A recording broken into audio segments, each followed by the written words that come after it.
Kampanye lagi nih. Kampanye lagi. Adinda Pak Rozi dan para dosen, para mahasiswa Universitas Negeri Bangka Belitung. Alhamdulillah dan terima kasih Pak Abdul Fattah. Ya, dulu waktu jadi wakil gubernur beliau tua. Setelah jadi dosen muda, wakil gubernur eranya Erzal. Tidak usah tegang, kita sudah selesai pemilu. Ini seumur saya ngisi materi depan rumah saya sendiri. Depan kebun. Biasanya ngisi materi itu harus di kampus, di sekolah, di gedung. Nah, hari ini dari kamar langsung ke sini. Nah, kan lumayan enak ini. Kalaupun nggak dibayar nggak apa-apa, karena di depan rumah. Kalau kan ada uang bensinnya ini, nggak ada uang bensin ini, ya kan? Nah itu adik-adik semua, perkenalkan nama saya Ahmadi Sofyan, biasa disebut atau Kolok. Sengaja disebut atau Kolok karena memang Atok itu orang tua dan saya sengaja pakai itu biar saya bisa duduk, punya alasan agak sakit dikit pindah. Jadi dalam apa duduk? Nah, jadi tema yang diberi ke saya tadi oleh Ustaz Rozi, moderasi agama ya dan multikultural. Ini mahasiswa baru barang lama? Baru. Gampang nggak masuk UJ? Payah. Ada yang gampang, ada yang payah. Nah, yang merasa payah masuk UJ dan susah jangan cepat-cepat keluar. Masuk susah dan cepat keluar ya. Lama-lama. Nah, adik-adik semua, kita bangga, bahagia, dan patut bersyukur kita tinggal di Bangka Belitung. Bangka Belitung adalah negeri yang harmoni. Bangka Belitung negeri yang sangat Pancasilais. Bangka Belitung adalah negeri yang mana Bhinneka Tunggal Ikanya sangat kuat di sini. Ada yang bertanya ke saya, apa aset yang paling mahal di Bangka Belitung? Apa? Timah, sawit, sahang, karet, apa? Tambak udang, itu aset yang paling mahal di Bangka Belitung. Mana yang benar? Karet, timah, sahang. Aset yang paling mahal di Bangka Belitung adalah harmoni dalam perbedaan. Timah bisa habis, sawit bisa ludes, apalagi karet, ambilnya kena tebang. Pantai, habis dibantai GTI. Jadi aset kita itu adalah bagaimana kita bisa menjaga keharmonisan di Bangka Belitung. Itu aset yang paling mahal. Kajing timah di depan rumah dan di belakang rumah kita menumpuk, mengkondisi tidak aman dan acak kita jadikan aset. Benar enggak? Benar. Bangka Belitung itu yang patut kita syukuri. Kita terkenal dengan lada putih, pasir putih, amoy putih, yang laki-laki hitam. Jadi Bangka Belitung negeri yang harmoni, negeri yang patut kita syukuri. Nah, kita ke tema moderasi agama. Ada yang mengatakan bukan moderasi agama. Kenapa? Karena agama, terutama Islam, kalau bagi kita, saya Islam, Muslim, Islam itu sudah moderat, sudah moderasi, dan dia tetap up to date sampai kiamat. Jadi agama itu, tetapi moderasi beragama, bagaimana kita beragama menyikapi keberagaman menyikapi kehidupan kita, mengejawantahkan dalam kehidupan sehari-hari, itu yang terus kita lakukan. Ketika kita beragama merasa paling benar sendiri, kira-kira benar nggak?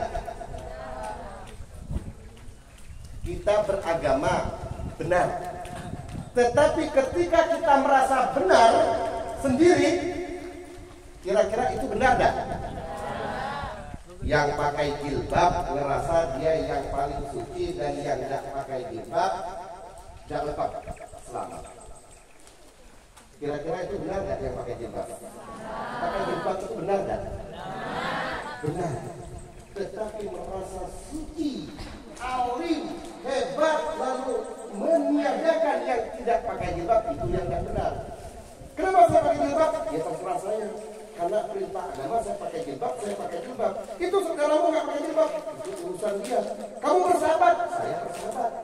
Itu banget.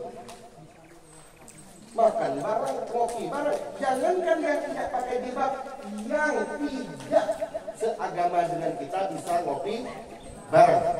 Moderasi beragama itu seperti kita minum kopi di kafe. Kita lagi duduk di kafe, apakah ketika kalian duduk bersama dengan orang di kafe harus seragam menunya? Ada yang kopi, ada yang teh, ada yang jus. Bisa nggak duduk satu meja? Bisa nggak? Yang minum jus, yang minum kopi, yang minum teh, bisa nggak duduk satu meja? Ada nggak kafe itu khusus kopi aja, ini khusus teh, ini khusus jus, nggak boleh campur. Mari kita belajar ke kafe. Kan sering ke kafe kan? Dah, kok sama ya? Nah, di kafe itu semua bercampur. Artinya menu bisa berbeda. Ketika saya minum teh, jangan kau paksa saya harus ngopi. Kopi nggak perlu dicampur dengan jus.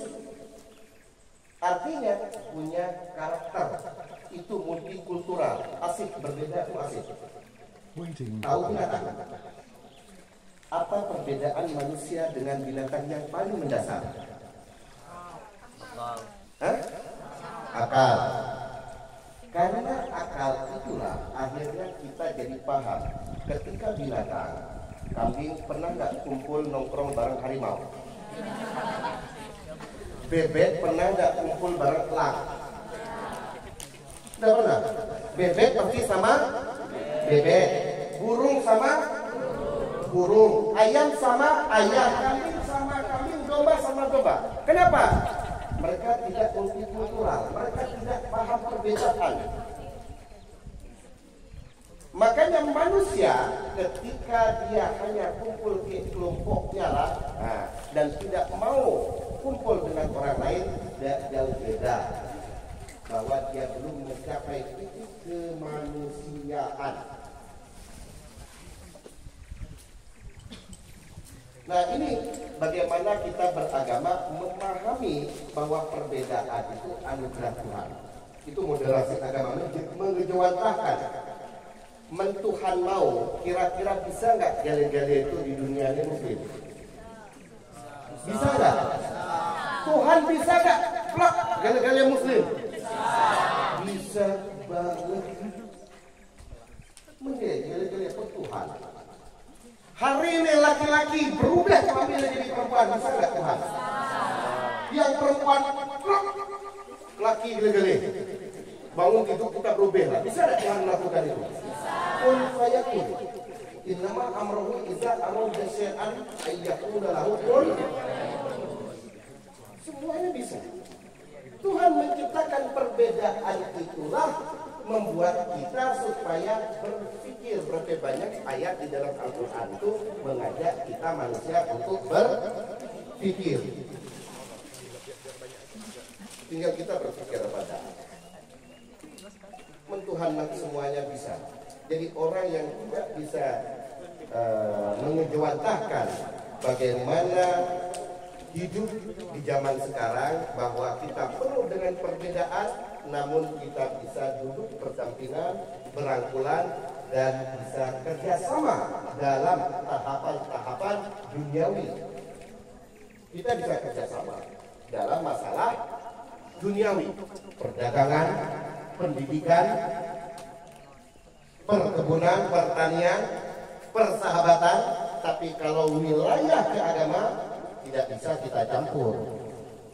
Lakum dinukum wal din. Jangan sampai minggu mau ke gereja, hari Jumat kemarin ke masjid. Kenapa? Karena ya kebutuhannya satu kok. Di gereja ya sama, di masjid sama. Nah itu beda. Lakum dinukum wal din. Boleh tak ada orang Kristen kawan, banyak kawan Katolik, Kristen, Katolik yang beragama. Kalau mereka ke gereja, kira-kira kalau pinjam baju kaos saya atau baju kemeja saya boleh nggak? Boleh nggak? Bang Amadi, saya mau pinjam kemeja. Mau kemana? Ke gereja. Boleh nggak kira-kira? Bener? Baju loh. Baju loh. Baju yang saya pakai tadi habis sholat Jumat. Kira-kira mau minggunya dipakai ke gereja, boleh nggak? Kok ragu-ragu? Boleh? Boleh. Dalam hidup itu boleh saling meminjam. Yang tidak boleh itu cuma dua. Pinjam meminjam. Pertama, pinjam meminjam keyakinan. Yang kedua, pinjam meminjam istri. Istri kok lagi pinjam ini kan kok. Boleh nggak negara? Boleh. Cuma tuh. Yang lain boleh. Lagi ini benar Pak pencret. Nah jadi artinya kita ini yang menurut saya moderasi agama itu adik-adik adalah bukan bagaimana kalau ini syariat misalnya karena ini sudah zaman modern, karena kita sibuk maka sholat cukup 3 waktu saja, tidak usah 5 waktu. Karena waktu sibuk maka sholat maghrib cukup 1 rakaat saja. Karena tidak sibuk maka sholat zuhur saya alim, maka saya tambah jadi 8 rakaat. Nah ini yang sesat. Yang sesat. Moderasi agama adalah bagaimana ketika kita mengejawantahkan pemikiran kita bahwa beragama bukan berarti kita tidak bisa barengan dengan orang-orang di luar agama kita. Jadi orang Indonesia itu asik tak? Asik banget. Jadi orang Indonesia itu sangat asik. Bayangin aja dengan perbedaan suku, agama, ras. Orang Papua dengan kita berbeda. Asik sekali. Segala sesuatu enak di Indonesia. Bahkan pemilu mulai kita tahu siapa yang menang. Saking asiknya. Itu di Indonesia. Jadi serba semuanya asik. Makanya ada usaha yang namanya ya cukup ditertawakan semua. Kalau ikat tegang iga, segala persoalan dibikin tegang. Nah ini yang membuat akhirnya mengatasnamakan agama. Pagi ini saya baca banyak grup. Udah ada yang mau Fir'aun kan si A, si B. Mari kita lawan Fir'aun yang sudah curang begini-begini. Siapa yang Fir'aun? Jadi sudah mengatasagamakan segala sesuatu. Padahal sama-sama Indonesia. Kemarin calon presiden semuanya Indonesia kan? Ada yang dari Korea? Ada deh. Semuanya dari Indonesia. Lalu kita sibuk berkelahi bahwa ini. Boleh nggak kita nasionalisme kita bahwa saya setuju dengan calon A? Boleh nggak? Boleh. Tetapi tidak setuju dengan calon B, C bukan berarti kita memfitnah sebab menjelek-jelekan. Aduh program. Seperti itu sebetulnya Indonesia dan seperti itu juga agama. Saya yakin dengan agama saya harus. Fanatik dengan agama saya harus, tapi fanatik itu ke dalam bukan keluar. Jangan sampai ketemu kawan Kristen orang kafir. Kira-kira yang tersinggung nggak?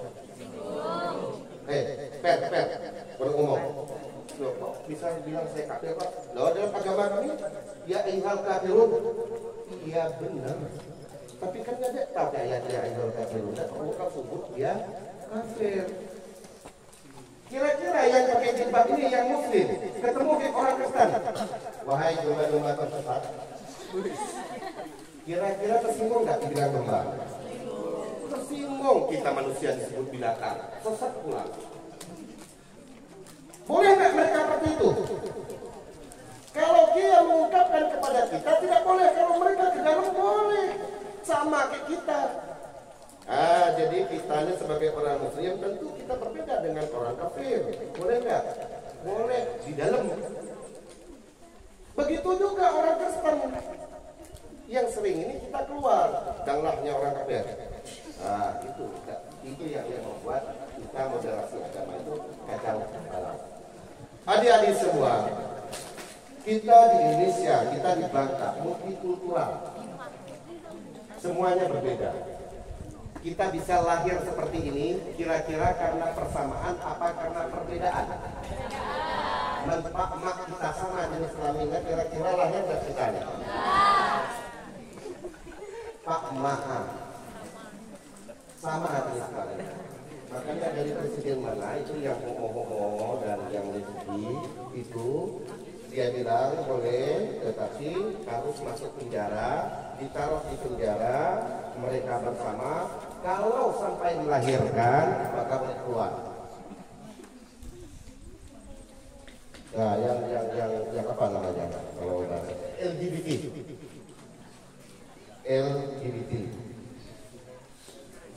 Laki gelap ini gede.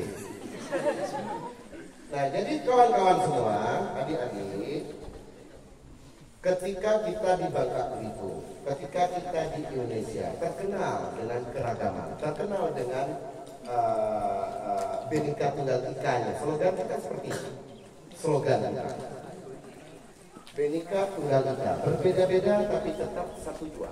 Satu Indonesia. Perbedaan sudah pasti. Jadi ketika kita beragama bahwa Islam ada yang mau menjadikan negara kita adalah negara Islam, kira-kira mengkhianati tidak? Mengkhianati tidak? Loh, saya menanya jujur, kita mayoritas Islam loh.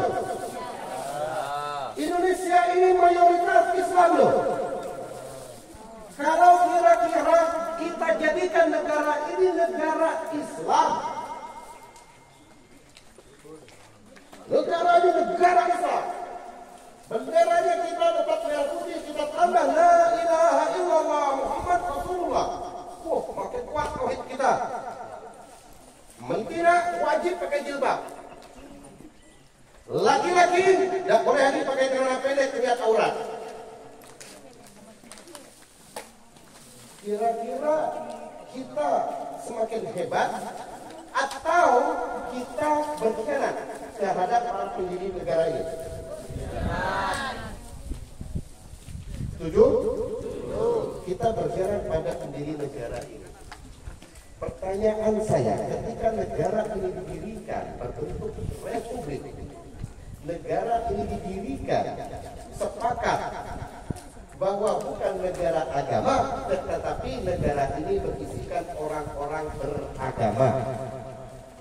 Pertanyaan saya, apakah hanya pemikiran Bung Karno saja atau ada pemikiran orang lain? Pemikiran orang lain. Para ulama, Kiai Hasbullah, Wahid Hasim, Ahmad Dahlan, banyak lagi tokoh-tokoh agama. Pertanyaanku, kira-kira lebih alim mereka itu apa lebih alim kita ini? Mereka jauh lebih alim, lebih paham daripada kita baru belajar alif bata, baca langsung menunjukkan bahwa ini negara Islam. Bukan harus Islamnya bagaimana, yang Islam tetap dengan pendidikan kehidupan Islaminya, Kristen dengan kehidupan Kristennya. Apa kata Bung Karno? Islam Indonesia, jangan Islam Arab. Maksudnya apa? Jangan karena merasa Islam gali-gali budaya Arab dibawa ke Indonesia. Itu yang salah. Kalau Islam itu pakai belangkon, ya pakai belangkon. Islam itu sungguh resam, ya sungguh resam. Tidak perlu harus pakai jubah. Kenapa? Itu budaya pakaian. Modelku badan kecil. Kira-kira kalau pakai gamis, pakai jubah, itu naya lain tak kemana? Lain kemana? Yang pakai jubah tuh orang itu kemancung, tinggi, putih, kenapa? Memang orang Arab. Kita orang Indonesia, ya pakaian kita ya pakaian seperti ini. Kita orang Bangka suku resam. Tidak perlu yang namanya harus bahwa kalau pakai suku resam belum kelihatan Islamnya. Tapi kalau pakai gamis, baju kopiah putih, ditambah lagi kepala apa idol apa segala macam ceban Vespa itu, nah itu baru alim. Apakah alim bisa dilihat dari pakaian? Belum tentu. Sama sekali belum tentu. Itu hanya budaya. Jadi kita jadi bisa baca. Hindu tidak usah jadi Hindu India itu ketanggung-tanggung. Kalau Hindu India kalau udah baca di kawakan sapi, karena di India sapi itu adalah dewa mereka, macam-macam sapi. Bayangin aja kalau sapi aja mereka rawat, saking mendewakan sapi. Jadi kita Hindu ya udah orang Bali sebagaimana orang Bali. Kawan-kawan semua, inilah menariknya di Indonesia, kita bisa menjadi diri kita sendiri. Moderasi beragama itu penting kepada anak-anak muda supaya IKN gara-gara jangan sampai gara-gara selamanya tidak paham soal agama lalu apa bahasa di sini sekarang lagi macam belajar hijrah apa boleh dah boleh bagus tetapi tidak boleh merasa bahwa ketika saya hijrah kawan yang hijrah saya sesat. Yang banyak itu kan macamnya. Nih paling sering berhadapan dengan kawan-kawan yang buta agama. Sangat buta agama.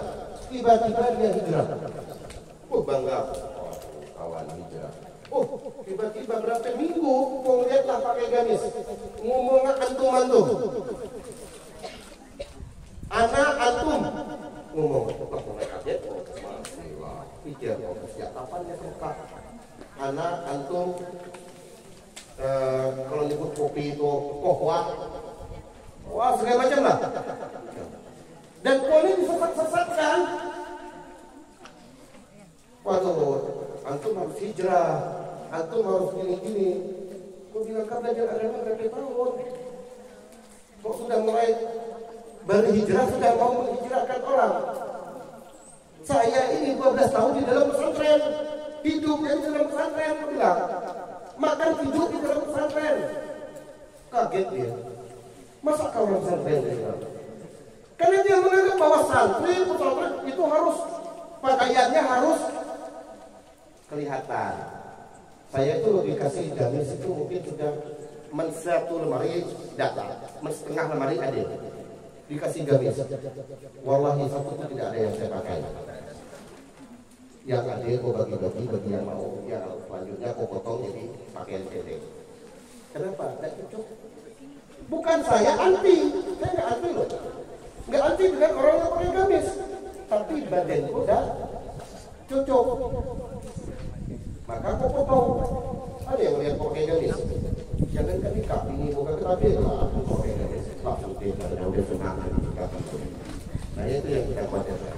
Nah jadi bukan berarti saya begini, kalau kita tidak makan tempe bukan berarti kita anti tempe, tidak makan tahu bukan berarti anti tahu. Hari ini saya lagi tidak makan tempe bukan berarti saya kalau saya tidak pakai gamis ya sudah, saya bukan anti gamis. Nah, kawan-kawan, adik-adik semua, ada berapa orang yang dari pesantren di sini? Berapa orang? Saya sih pasti ada. Satu, pesantren mana? Penguji. Sampai mana? Oh, penguji sini. Oh, berapa? Sama-sama kita kasih apa di pesantren? Di pesantren. Ada yang di pesantren itu pendidikannya bahwa kita hanya bisa bergaul, berpemikiran hanya dengan agama kita. Diajarkan enggak? Bahwa hanya untuk agama kita aja. Yang ada itu pesantren tidak pernah mendidik macam itu. Yang ada pesantren mendidik keragaman. Hablum minallah, hablum minannas. Ini orang paling ya. Berarti nggak parah, sama itu ulang kepala. Hablum minannas. Kira-kira itu hablum minan muslim apa hablum minan nas? Hubungan dengan manusia. Bukan harus dengan muslim, bukan harus dengan yang ini dengan kita, tetapi semua orang yang merasa manusia punya hubungan ke manusia. Nah, adik-adik, itu pembuka dari saya. Selanjutnya nanti saya ingin ada dialog. Ingat, saya kepengen ini kalian sudah mahasiswa. Mahasiswa itu orang yang paling hebat tuh. Mahal. Biasanya kan mahanya maha besar, maha agung, maha pengasih, maha penyayang. Yang ada di Indonesia maha siswa. Ditambah lagi maha data. Nah, pemikiran itu dipertengkarkan, diperdebatkan. Ini pemikiran saya pembuka tentang moderasi dan multikultural. Kalian sudah mahasiswa, boleh tidak berdebat, boleh tidak mendiskusikan. Karena belum tentu apa yang saya omongkan adalah kebenaran. Itu mahasiswa. Boleh perdebatan, boleh dipertengkarkan. Saya ingin adik-adik semua bisa bertanya atau memperdebatkan apa yang saya omongkan. Karena kalian sudah mahasiswa, boleh diperdebatkan, boleh dipertengkarkan. Jadi bukan sekedar bertanya ya.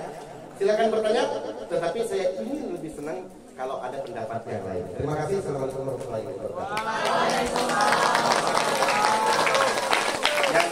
Yang mau bertanya, kasih pendapat, silakan. Saya persilakan. Bon. Bertanya atau ngasih pendapat? Bon. Baik, nanti disiapkan door prize ya. Dapat door prize.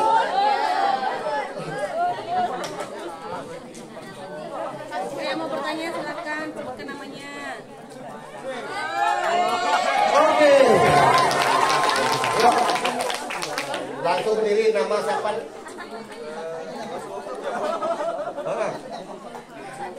Assalamualaikum warahmatullahi wabarakatuh.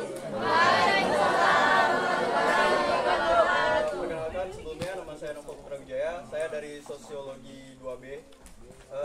Saya ingin bertanya, Pak, terhadap saran dan solusi terhadap kemungkinan kaum generasi yang sekarang, yang kemungkinan kita bisa melihat begitu kan, bagaimana anak-anak di masa sekarang itu menganggap suatu agama lain sebagai candaan. Kita bisa melihat di media sosial gitu, dari kurangnya toleransi. Bahkan terkadang mereka menganggap candaan tersebut sebagai lelucon gitu. Jadi hal tersebut membuat kita semakin bisa melihat gitu kan, kaum sumber daya manusia sekarang kayak turun gitu terhadap agama lain gitu. Oke, terima kasih. Yang lain? Baik. Assalamualaikum warahmatullahi wabarakatuh. Perkenalkan, nama saya Muhammad Fatih Fazan. Di sini saya ingin bertanya, kita sebagai orang yang hidup di negara yang multikultural, bagaimana sikap kita menghadapi jika ada teman kita yang menghina atau mengkafir-kafirkan kita? Apa yang harus kita lakukan? Tidak, Pak. Baik, dua dulu ya. Pertanyaan pertama dari Noval.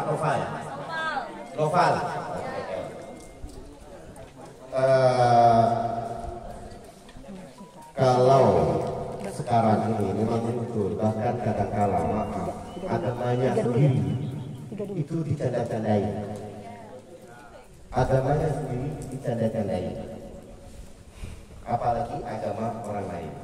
Nah, dan itu bukan barang candaan. Nabi dulu bercanda banget, tapi tidak sampai menjurus kepada hal-hal yang membuat.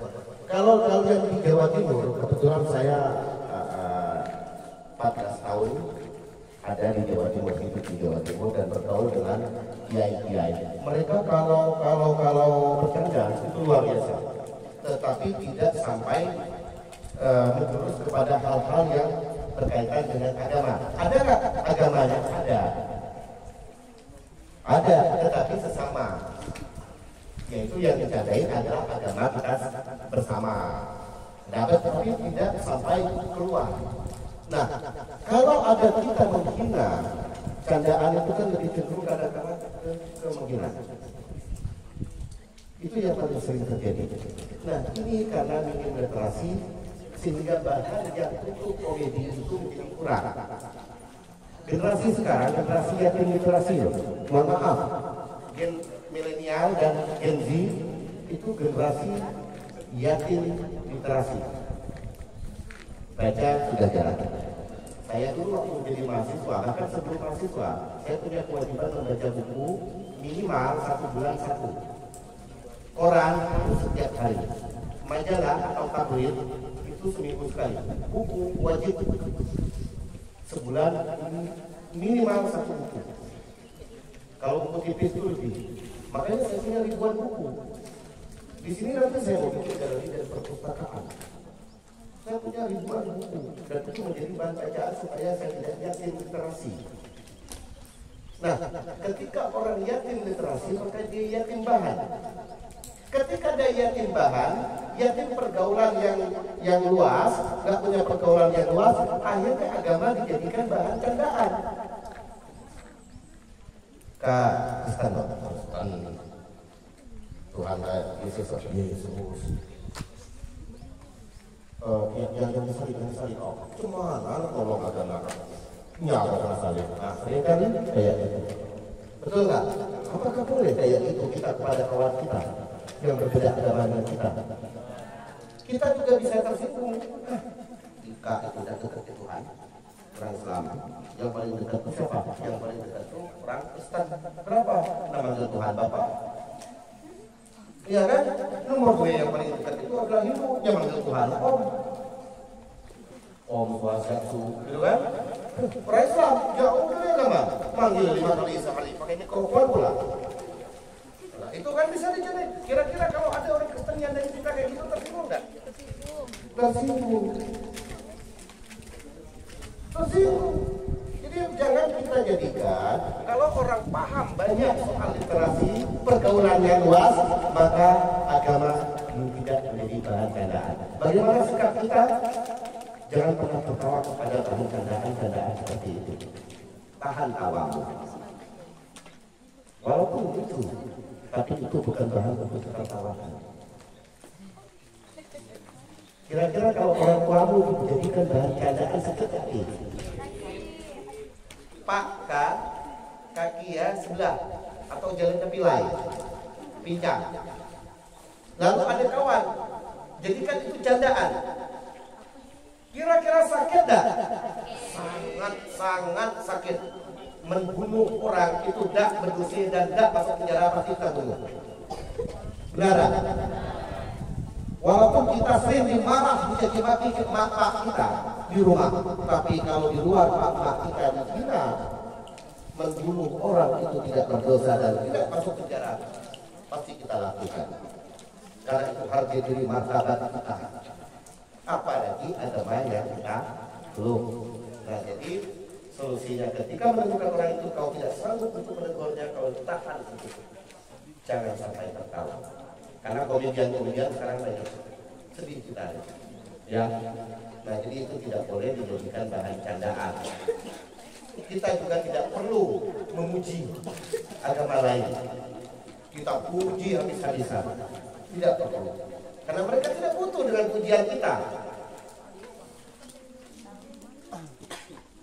Jadi hina tidak boleh, memuji pun tidak perlu. Ya sudah standar biasa-biasa aja. Antar kau ke gereja kau, boleh tidak? Ada kawan minta antar kau pakai mobil kau ke gereja, boleh dong. Saya sering antar kawan itu ke gereja waktu kuliah. Kebetulan aku anak ini ya, cewek. Kebetulan agamanya Katolik. Hampir tiap minggu mengantar ke gereja. Tunggu di depan gereja dulu kopi. Akhirnya ngobrol banyak ke pastor. Aku punya kawan pastor banyak sekali. Terakhir kawan di sini Romo Hendra, Monsinyur Hilarius Kumanora, itu sahabat saya. Sampai aku pulang ke Bangka, aku punya banyak kawan Romo pastor. Nah, apakah kau jadi mereka? Tidak. Kau jadi diriku. Makanya kalau kau berteman dengan orang seperti itu, kau tetap jadi dirimu. Saya bukan ini baju apa? Tentara kan? Tentara kan? Ini baju loreng khasnya tentara. Kalau kamu bilang saya adalah TNI, Kak percaya ada? Potongan kecil macam ini tentara. Kak percaya ada? Kak percaya. Walaupun kau pakai baju tentara. Ini kadang-kala ada orang bukan tentara, bukan polisi, baru berkawan dekat atau berseperti polisi yang lebih dari polisi. Nah itu cara berteman yang salah. Jadi kau tetap jadi dirimu. Jangan jadi orang lain. Walaupun kau duduk dekat orang Kristen, belum tentu kau Kristen. Kau tetap Islam. Kristen duduk dekat orang Islam, apakah dia langsung Islam? Tidak, dia tetap Kristen. Nah seperti itu ya. Yang pertanyaan tadi, orang ada kawan mengkafir-kafirkan.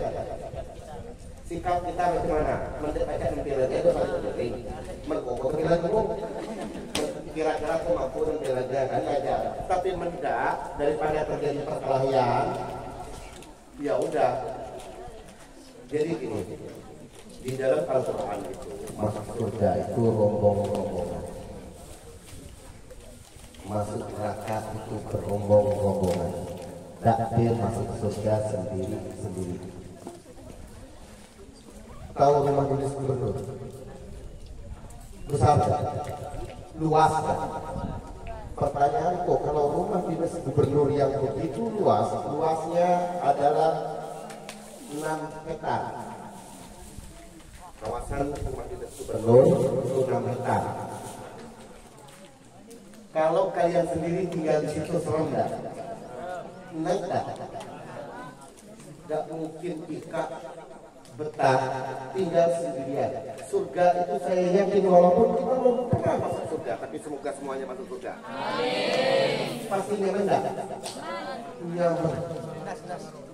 Tapi sendirian, kira-kira betah enggak sendirian di dalam surga? Ya mungkin kita betah, tapi nyaman enggak?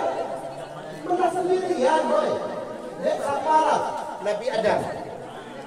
Nabi Adam di surga sendirian. Apa yang curhat Nabi Adam? Yang macam kayak orang bingung dalam sejarah. Di surga itu Nabi Adam itu bingung. Apa semua serba ada, tapi siapa yang teman saya ngobrol? Macam mana aku nak berinteraksi? Akhirnya Tuhan berkodam, jawab, Tuhan berperannya ngajak apa?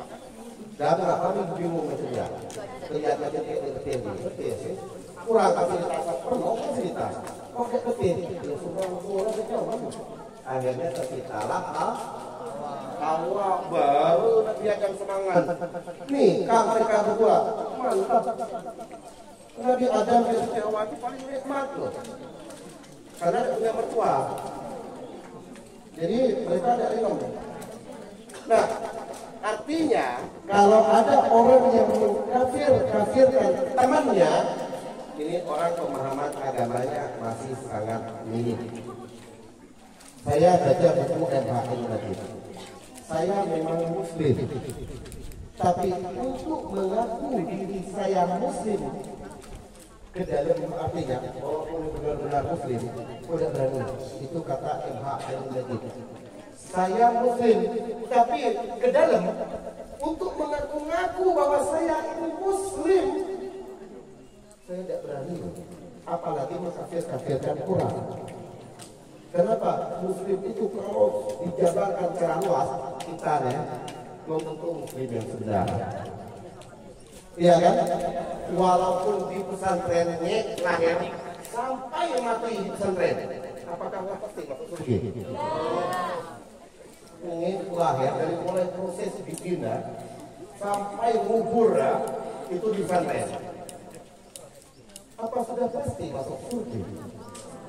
Belum pasti. Bisa jadi pikirannya adalah pikiran bukan Islam, pikiran ya.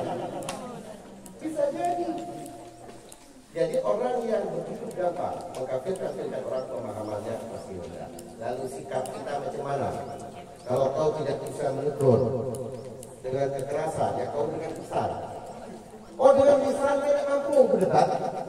Ini aku lihat lebih pintar nih orangnya. Tapi kok tahu salah, cuman nanti jawab boleh baca. Kan kita sering berhadapan dengan orang yang pintar banget,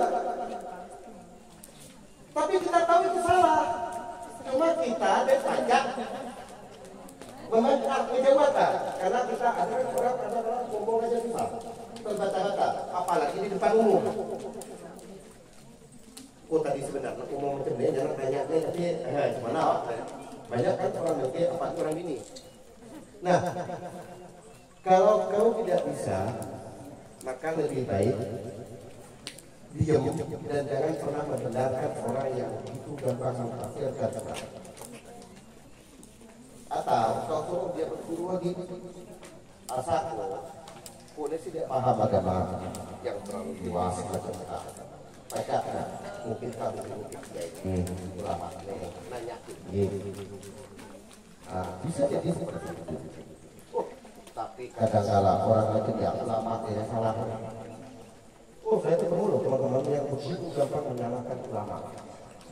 Sumpah, begitu gampang menyalahkan ulama, bahkan ulama ini kafir. Ini ada orang semayang. Ini banyak kawan. Kan yang namanya semayang ada yang macam ini, ada yang macam ini, ada yang macam ini, ada yang macam ini. Ada orang 101 kesalahan dalam sholat. Kira-kira takut gak ngecapnya? 101 kesalahan dalam sholat. Sholat itu tidak akan diterima oleh Tuhan karena alasannya banyak. Orang hendak sholat ke syukur. Orang hendak sholat aja syukur. Sholat dulu. Tuhan itu sangat sayang ke hambanya. Untuk jadi imam kita harus fasih bacanya tajwidnya, panjang pendeknya, makhrajul hurufnya. Kira-kira kalau orang belok boleh tidak jadi imam? Boleh. Dia tidak boleh jadi imam ketika makmumnya ada yang fasih. Ya, tidak boleh. Karena dia jadi imam. Dia boleh jadi imam kalau makmumnya kadang dia belok. Satu kampung belok kadang dia. Oh ya harus imam. Tuhan malah terbuka. Baca doa. Apakah harus pakai bahasa Arab? Tidak. Memang Tuhan paham bahasa Arab tidak? Kau bahasa Indonesia. Tidak bisa bahasa Indonesia, pakai bahasa kampung. Ya Allah, mak kita sering kali berdoa pakai bahasa kampung. Ya Allah, anak kira ya Allah, ya Allah, mati. Apakah Tuhan tidak paham? Ya Tuhan yang menciptakan bahasa itu. Jadi, bagaimana sikap kita terhadap orang yang begitu gampang mengkafirkan? itu sebuah kesalahan yang besar ketika dia mengkafirkan. Sudah jelas, saya Muslim dan kau Muslim. Ketika kau mengkafirkan sesama Muslim, sesungguhnya dia yang kafir. Dan tidak boleh mengkafirkan orang yang sudah masuk Islam. Kira-kira kalau dia jago, banyak pukul. Bahaya lepak berulang kepala, mereka jago juga. Ada yang lain? Yang lain? Oke, bro.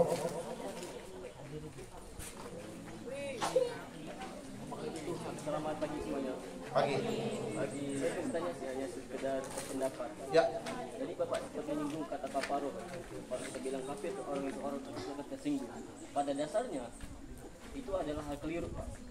Kafir itu kalau kita arkeologikan dalam bahasa Arab itu arti ada kafaro, artinya tertutup.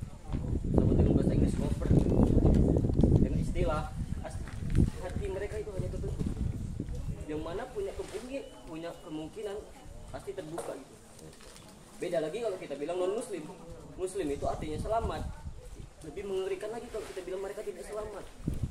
Jadi salahnya orang Indonesia adalah salah menerjemahkan kata kafir itu. Kemudian kekeliruan lagi orang Indonesia adalah menganggap agama adalah kewajiban. Padahal konstitusi kita yang bilang agama itu adalah hak. Jadi dari situ saja mereka sudah keliru gitu, menerjemahkan arti konstitusi sendiri. Hanya sekian pendapat. Oke, tepuk tangan. Siapa lagi lainnya?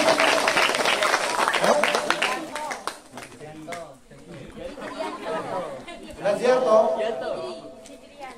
Oh, Naziarto. Dari mana? Dak asal. Oh, Kurau. Awalnya Pak Ikano. Orang-orang Pak Ikano. Jadi kafir memang tertutup, artinya tertutup dari hidayah. Bisa terbuka. Betul, tidak salah. Kufur bisa disebut kufur, asal dari kufur. Nah, jadi begini. Karena kata kafir itu menakutkan. Itu kan menakutkan. Di dalam ayat Al-Quran pun ada banyak kalimat kafir, artinya orang-orang yang tertutup.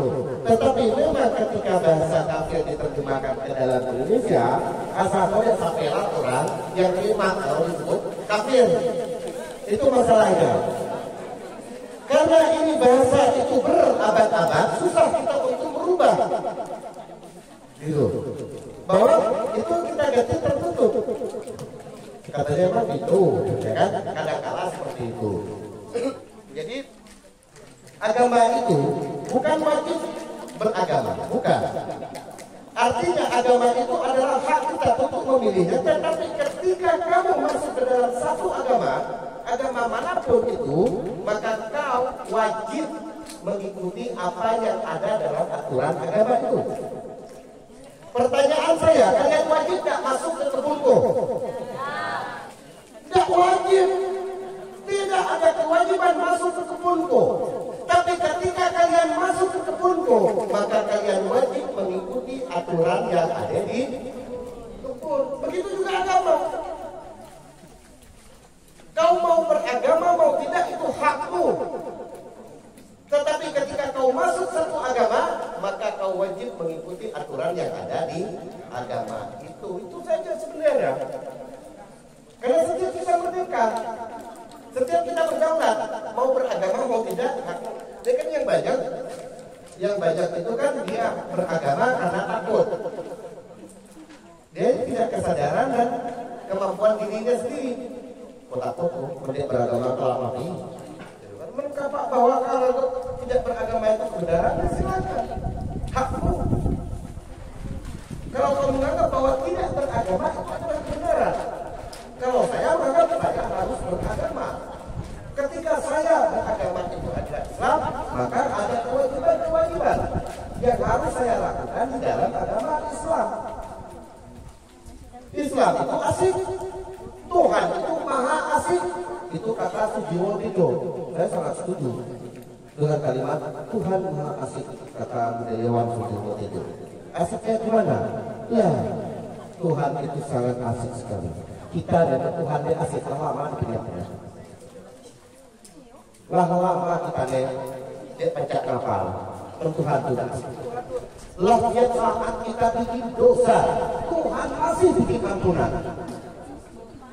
Hari ini kita bikin dosa, hari ini kita bertobat terus kita menjengkel, Tuhan akhirnya tetap memaafkan, tetap menerima taubat kita, tetap beri kita rezeki loh. Gimana nggak asik kata sejauh itu?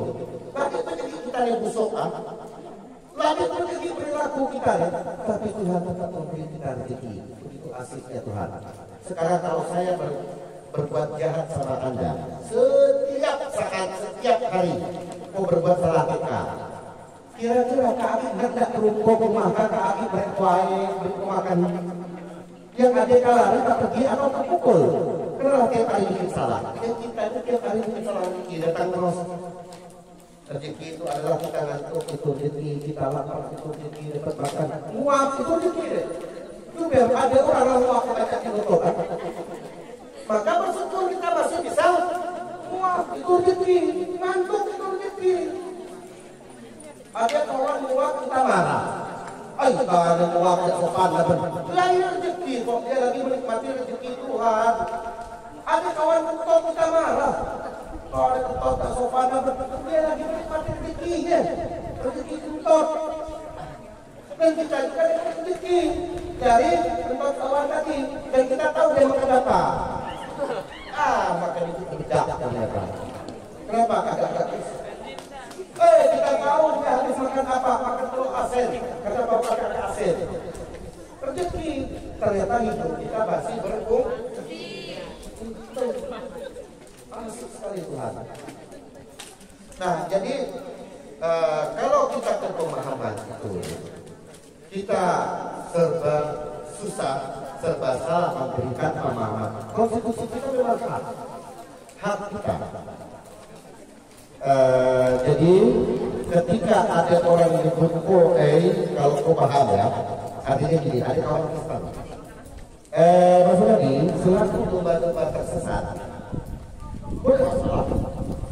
Jujur, kalau untuk kau pribadi, karena di dalam ajaran agamanya kau tahu bahwa kita adalah domba tersesat. Saya nggak ke situ, karena saya punya teman pastor. Saya ini apa? Ya kan, mohon maaf sama dia, jangan tersinggung ya. Kalau di agama kami ada ya domba-domba tersesat. Kau udah tahu kenapa paham? Tidak perlu menuntut pencemaran, penghinaan. Tidak perlu. Kenapa? Karena kau paham. Kau tidak perlu menuntut ketika ada pendeta, ada pastor, domba-domba tersesat tidak akan nonton. Karena kau tahu itu ajaran mereka, itu sebutan mereka. Begitu juga seharusnya ketika kita menyebut Tuhan adalah kafir, karena pemahaman kita tertutup. Dalam pemahaman kita tertutup dengan hidayah, karena mereka mendapat hidayah. Ada yang sudah terbuka jadi tertutup, murtad. Itu dalam pemahaman kita. Yang dulu terbuka jadi tertutup, ya murtad. Yang agak ringan itu yang model kayak gitu, udah dulu terbuka jadi tertutup. Kalau dari dulu tertutup ya sudah lah. Tetap kita biasa-biasa ini. Dan sebenarnya kalau mereka paham, ya mereka juga tidak tersinggung ketika kita bilang kafir, ya kan? Kafir, tidak tersinggung. Begitu juga kita bilang domba. Yang lain, saya suka pemikiran, pemahaman Anda bagus. Mahasiswa baru atau udah lama? Baru keren yang pemikiran kayak gitu. Yang lain, oke. Mantap juga.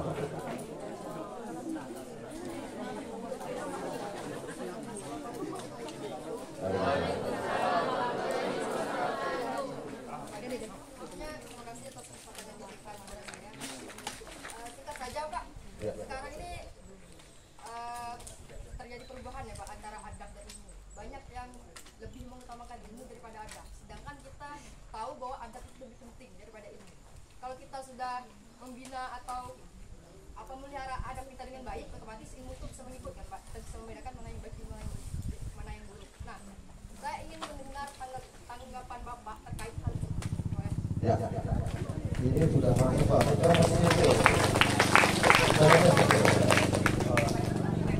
Dari mana Dek? Dari desa Kupon. Oke, benar sekali bahwa ada di atas ilmu. Ada orang yang berilmu tinggi, tamatan luar negeri, kemana-mana pakai jubah, pakai alim. Kalau dia tidak punya adab, maka dia dianggap tidak punya ilmu. Makanya adab itu di atas ilmu. Adab dulu baru ilmu. Ada orang bodoh, tidak sekolah, tidak berpendidikan, tapi dia punya adab. Pertanyaan saya, kira-kira disenangi orang nggak? Disenangi orang. Ada orang yang berilmu tinggi, pintar, lulusan luar negeri, tapi dia merasa pintar sendiri. Semua orang salah. Kira-kira pergaulannya luas apa tidak? Tidak. Yang ada banyak disumpah orang. Kadang kalian itu pertama itu yang bohong. Dosa alim-alim kita menikmati justru orang kejemayaan kita. Ayo, ada orang ulama besar karena dia sakit alim, dia tidak perlu orang lain mensolatkan dia. Mensolatkan itu orang. Jadi adab itu di atas segala-galanya. Apalagi lebih baik jadi orang bodoh daripada dari orang tidak beradab. Meskipun orang bodoh, mengikut ya. Tidak masalah kalau orang itu kita bodoh. Ya dari kita mati dari ibu kita bodoh. Gaji kita sekolah setinggi apapun kita tetap beret. Tapi memang kita yang tidak sekolah itu ibu kita bodoh. Benar tak? Mak kita mata SD. Mak kita sarjana pergi rumah. Mereka mak kita. Perlukah kita tersinggung? Tidak. Tidak kita tapi kalau disebut tidak beradab, kau mulai berpikir. Tapi kalau kau disebut bodoh, tidak perlu berpikir dulu. Tidak ada orang yang pintar banget, semuanya dia tahu. Tapi kalau orang disebut tidak beradab, nah itu baru khawatir. Jadi pemahaman Anda sama dengan saya. Bahwa ada di atas segala-galanya. Saya punya kenalan. Ada cewek, lagi saya kenal lama di Jakarta. Banyak kenalan model-model artis-artis. Pertama ngeliat itu, namanya saya laki-laki, masa anak cantik, nggak putih bersih. Duduk bareng kita karena kebetulan kawan. Baru kenal, cantiknya jadi mulai lah tertarik. Tetapi melihat gayanya bicara, melihat gayanya makan, gayanya duduk, sangat tidak beradab. Yang terjadi adalah ilfil. Benar? Sama sekali hilang tadi kekaguman rasa naksir. Tadi dia begitu kita orang yang laki-laki. Tapi sekali melihat dia bicara, karena dia berlakukan sama dia tidak beradab. Nah, itu ilfil.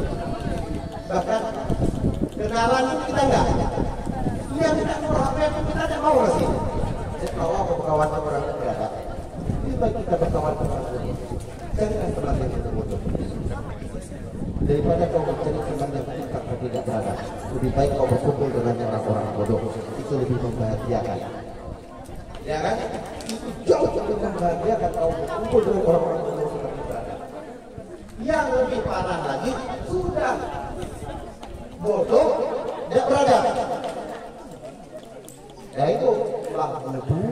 Kalau bahasa Indonesia itu budu baga. Kalau budu itu ada masalah, tapi kalau sampai budu baga itu bahaya.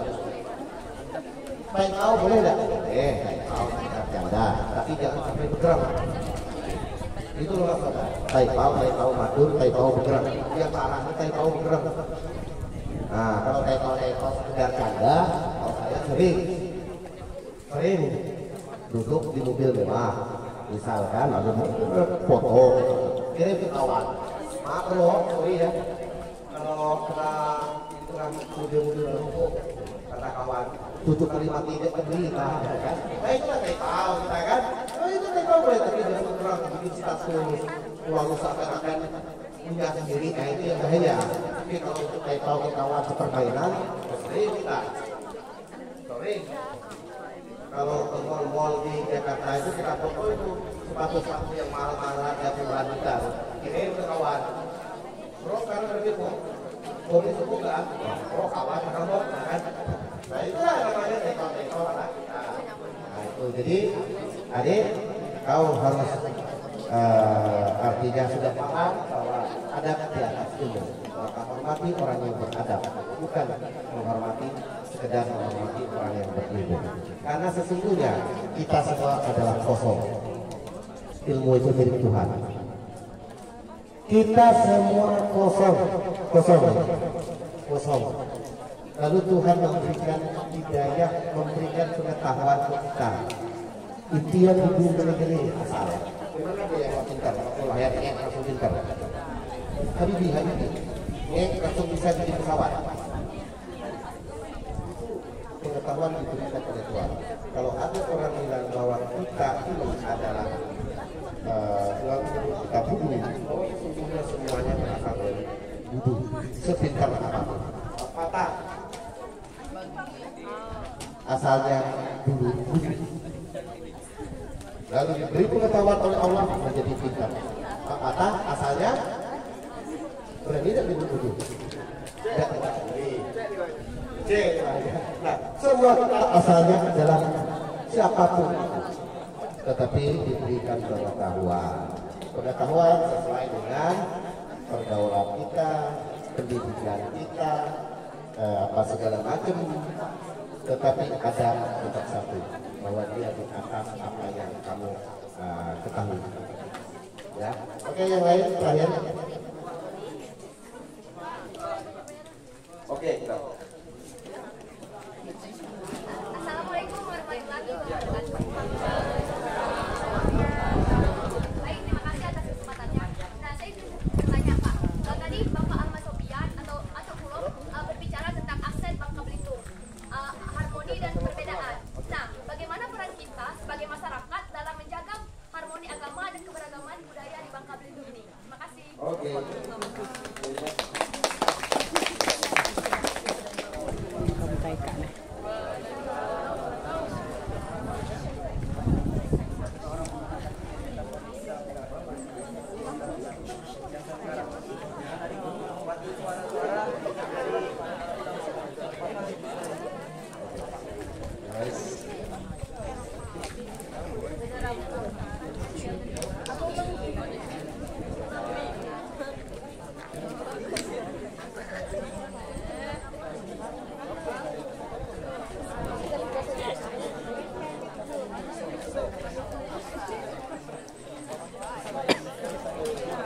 Mana hanya suara.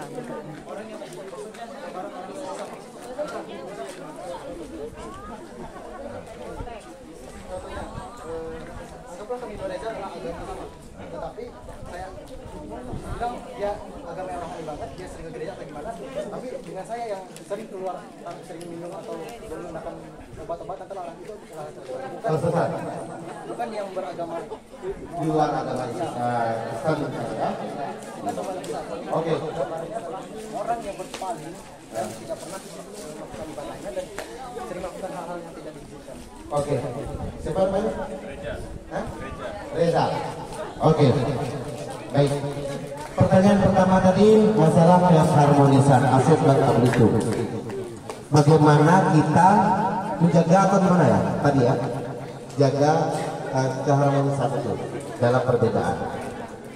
Jadi sebenarnya ini pertama kita harus paham sejarah bahwa kita diciptakan dengan berbeda. Itu dulu. Bahwa ketika kita paham bahwa perbedaan itu ada sudah ada jauh sebelum kita ada, perbedaan itu sudah ada. Maka kita tidak selalu egois.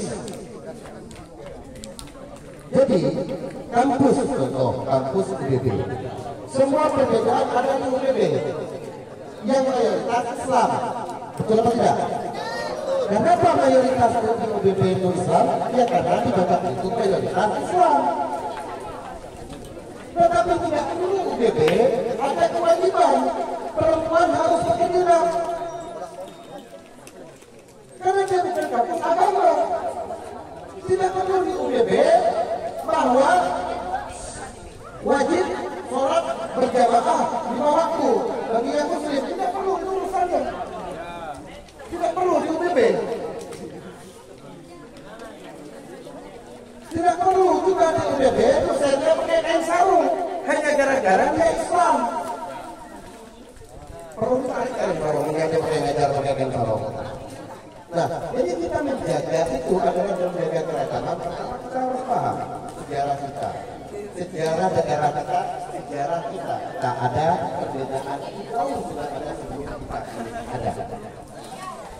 Bertemanlah dengan banyak orang, itu caranya.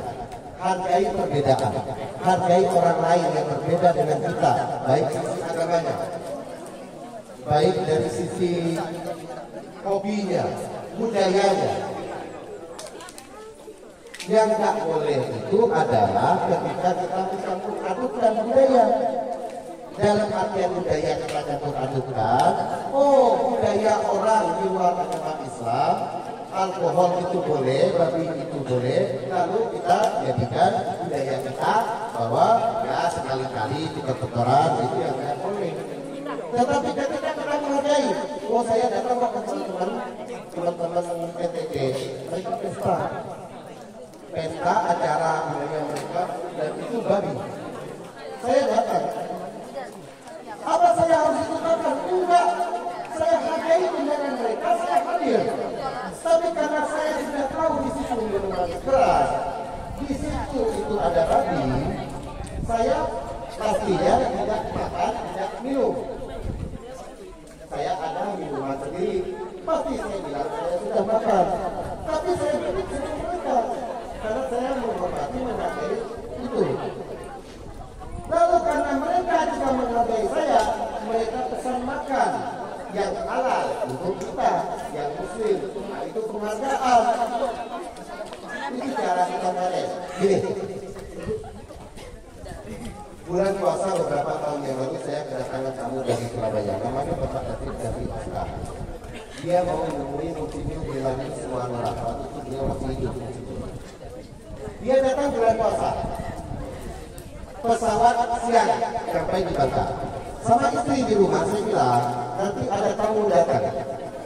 Sekitar jam 11, jam 12 ada tamu dari Surabaya. Kebetulan dia ini Katolik. Katolik ya. Siapkan makanan, minuman dan buah-buahan. Istri saya masak lumayan banyak, enak-enak. Buah-buahan disiapkan. Dia datang, saya tutup ke bandara, langsung saya bawa ke rumah. Pak, dan saya ke rumah. Kita makan. Ya. Dia ngomong begini sama saya. Ahmadi, ini kan bulan puasa. Kenapa kau siapkan makanan seperti ini di siang hari kepada saya? Saya bilang, Pak, di dalam agama saya, agama Islam, kewajiban saya adalah puasa. Saya istri berpuasa, kami wajib berpuasa. Di tengah kami berpuasa, kami juga ada kewajiban di dalam agama Islam, wajib menghormati tamu. Bapak, pertama, tidak punya kewajiban berpuasa karena dia bukan Islam. Dia tidak punya kewajiban puasa. Yang kedua, Bapak adalah tamu saya. Saya layani. Ini nggak apa-apa, saya makan. Nggak apa-apa. Saya banyak. Saya duduk di situ sama istri, ngobrol. Dia sambil makan. Dia bilang apa? Lama kalau semua orang berpikiran macam ini, tidak ada pertengkaran dalam hidup kita. Yang nggak salah datang orang muslim tadi, dari sebutan muslim, atau orang luar Islam, datang ke rumah kita, karena kita puasa. Kok kami puasa? Itu sokongan. Sokongan dari saya. Kok puasa? Ya orang tahu orang puasa, ngapain kau sokongan ngomong puasa? Kok kami puasa? Jadi dia kecewa. Saya punya kata, hidup yang diperintahkan sampai hari ini. Setiap bulan puasa ada tamu yang dia tidak kenal, datang menemui dia ke rumah. Pertanyaannya, jangan tersinggung. Jangan tersinggung. Agamanya apa? Karena ini berkaitan. Dia bilang dengan saya menyatakan, oh saya bukan selama, oh bukan selama, oke, disiapkan makanan ini. Padahal dia paling nah itulah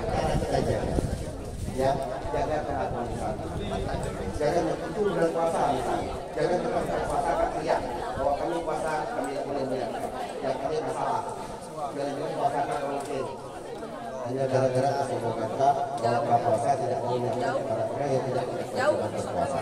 Oke, pertanyaan yang kedua mengenai orang-orang yang menjadikan identitas agama itu dibawa ke politik. Saya memilih pemimpin. Saya memilih pemimpin. Untuk diri saya mengikuti aturan-aturan yang di dalam agama saya. Boleh nggak? Bahwa milih pemimpin boleh nggak? Kalau menurut saya harus seperti itu.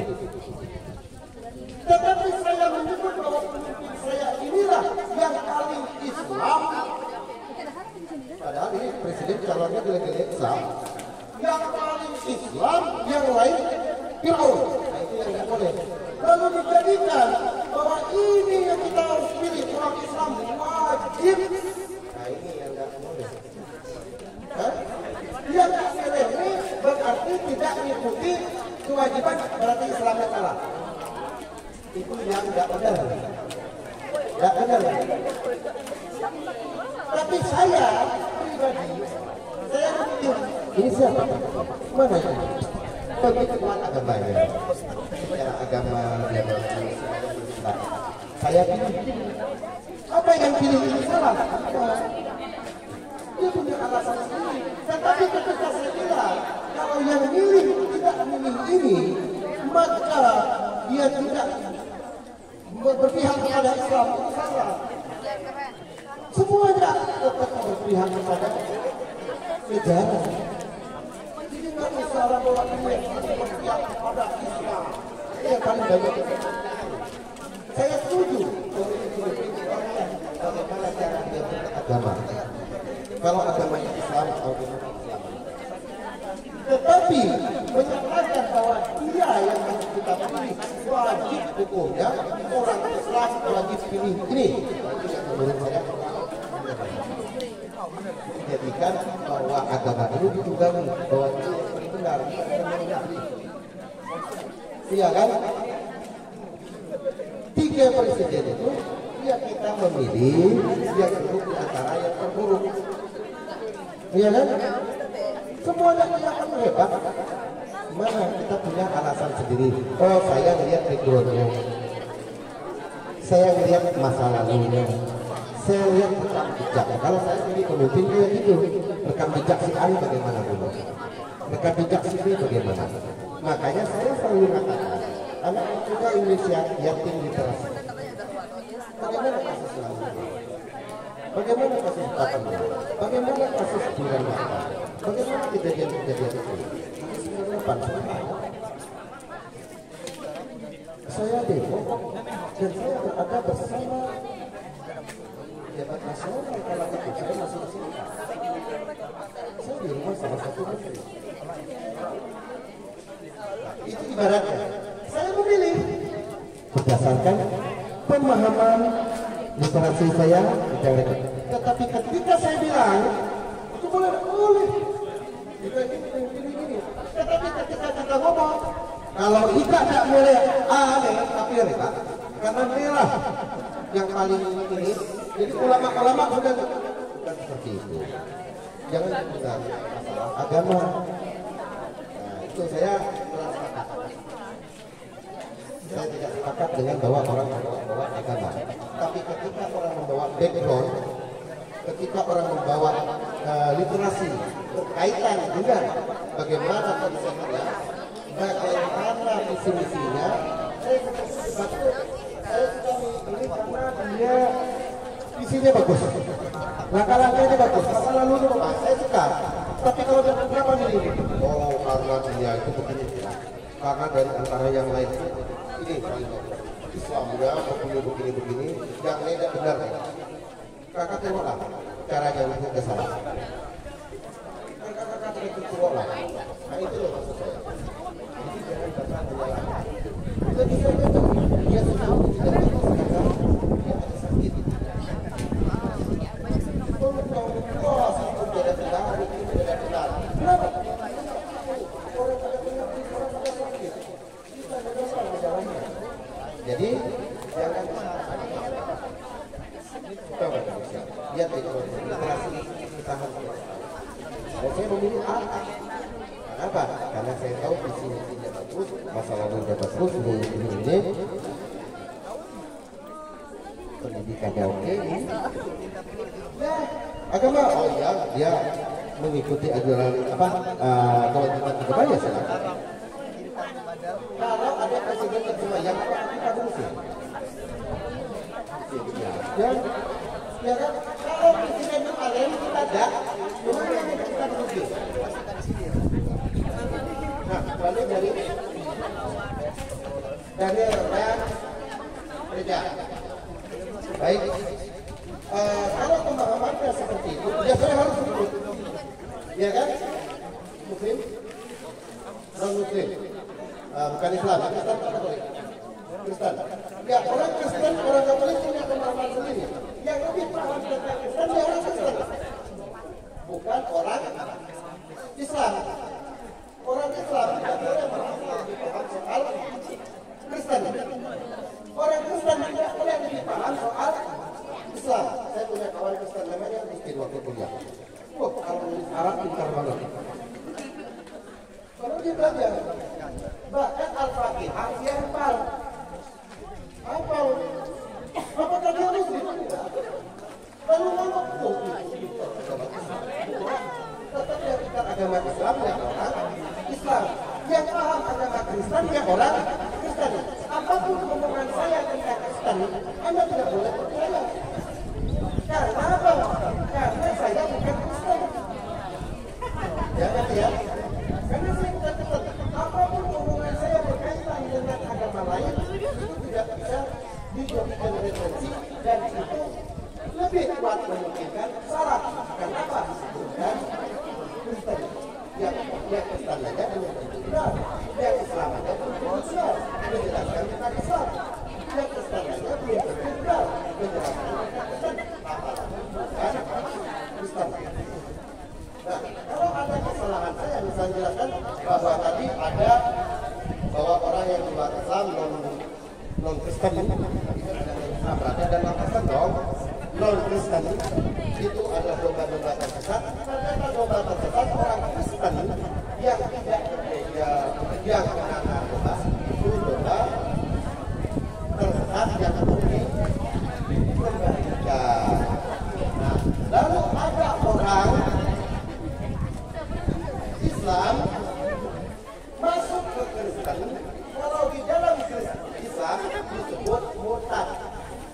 Di dalam Kristen biasanya kalau saya lihat dia sudah kembali, ya kan? Nah, kembali dari mana? Kalau ada orang Islam masuk Kristen, biasanya kan disebut ini sudah kembali. Kembali dari mana? Apa? Yang tersesat tadi kembali. Tetapi saya sering karena banyak pertemuan dengan pastor, dengan pendeta. Ini anak kembali, sudah kembali biasanya. Nah, yang masih kita, yang baru masuk kita, biasanya kembali, kan? Tetap artinya bahwa tersesat. Kami ini tersesat kalau di mata Kristen. Karena tidak Kristen loh.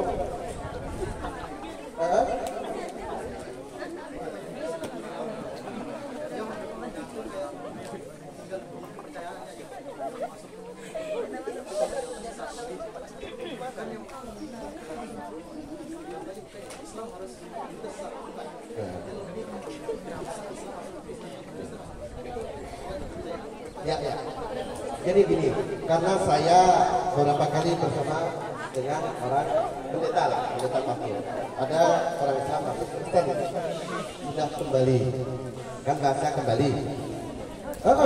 Coba buka di YouTube juga banyak kok. Kembali apa bahasanya lagi? Anak Tuhan apa segala macam gitu kan? Artinya kan dia sudah kembali ke Tuhan Yesus. Padahal dia dulu bukan Kristen. Dia Islam. Lalu kami orang Islam ketika ada orang non Islam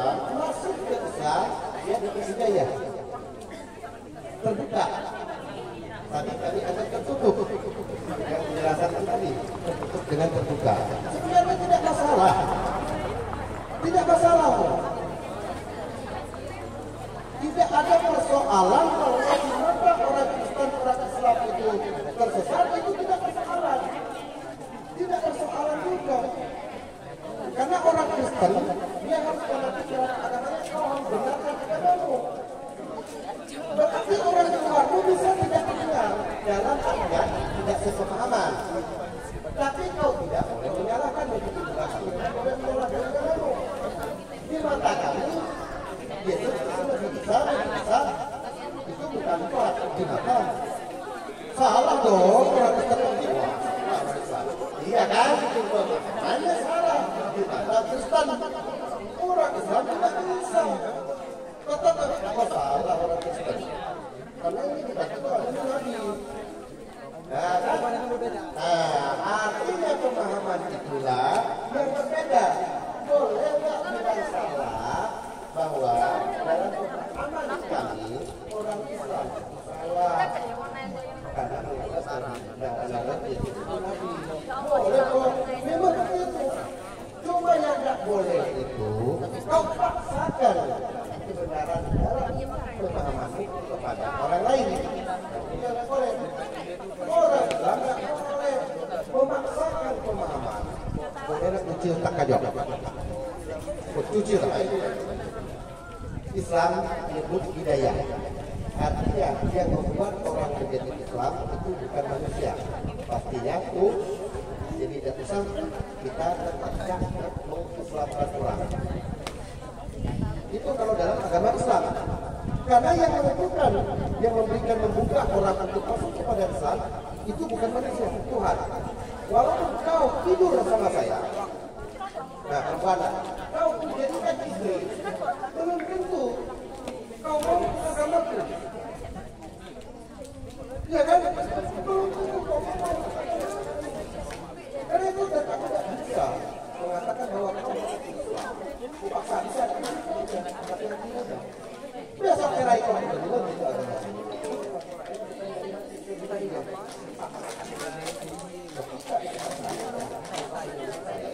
Oke, adik-adik semua, saya kira pemateri masih banyak, dan ini cukup lama sekali. Nggak ada moderator, nggak ada apa, jadi aku juga bingung sampai jam berapa. Jadi mohon maaf kalau ada kesalahan, kekurangan. Kalau yang pasti banyak ngomong pasti memungkinkan banyak salah, tidak ngomong tidak salah biasanya kan. Nah jadi mari kita jaga pluralisme multikultural ini, perbedaan itu asik nikmati. Karena Tuhan Maha Asih. Dia ciptakan perbedaan untuk kita, bukan untuk yang lain. Untuk kita manusia, bukan untuk binatang perbedaan kita, untuk manusia supaya kita dewasa. Kalau dalam agama Islam kita diajak banyak berpikir. Lihat baca Al-Quran, kita disuruh berpikir supaya kita dewasa. Artinya tidak ada kebenaran mutlak di dalam diri manusia. Kebenaran itu dari Tuhan. Jangan gampang mengkafir-kafirkan orang, membesar-besarkan orang. Itu yang bikin Indonesia ini menjadi rame.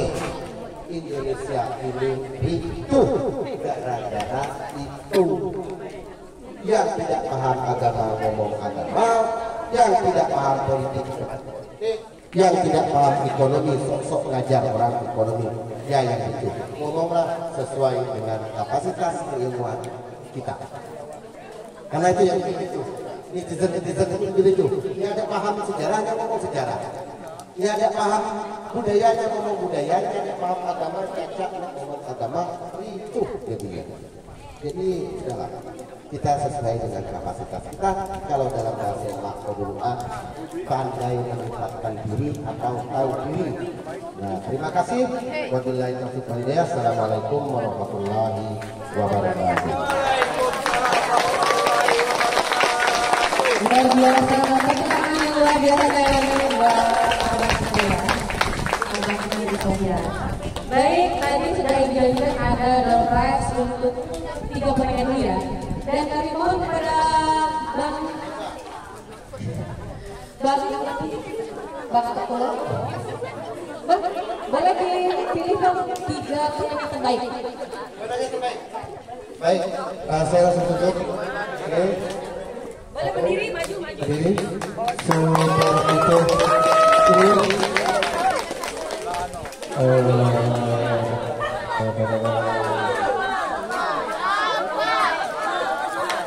Yang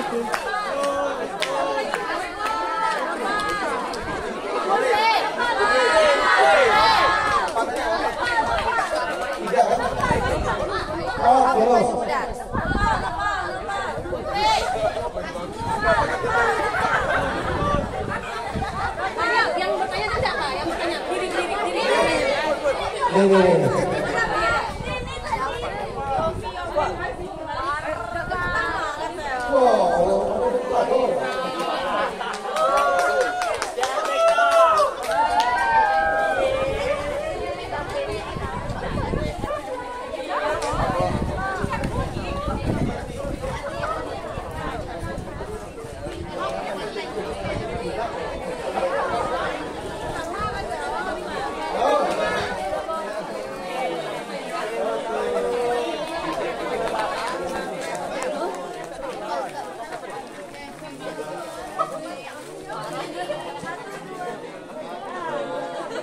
Oke, 1, 2, 3.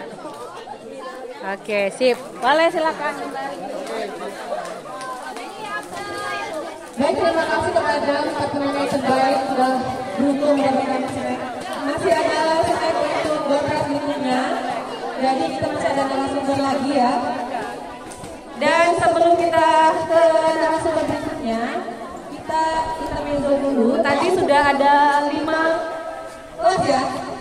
Ada sos 2A, sos 2B, sos 2C, IPOL A, IPOL B. Coba masing-masing ketua kelas berdiri. Masing-masing ketua kelas berdiri. Boleh dipakai ini ya? Tag kelasnya.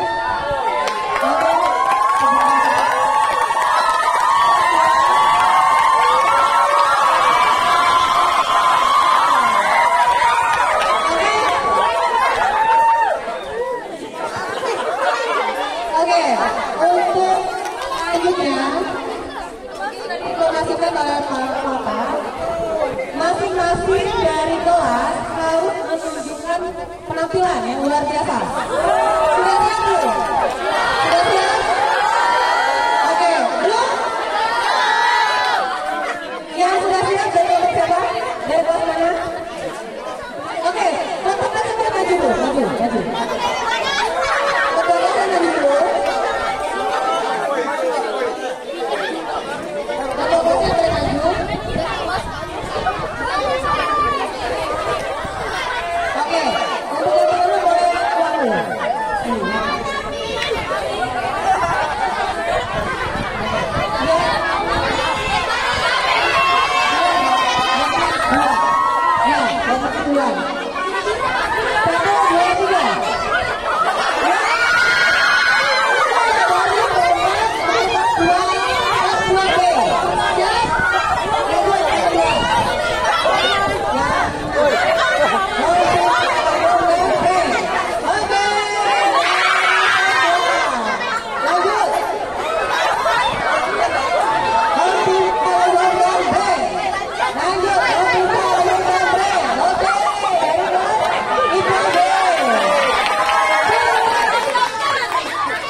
Satu.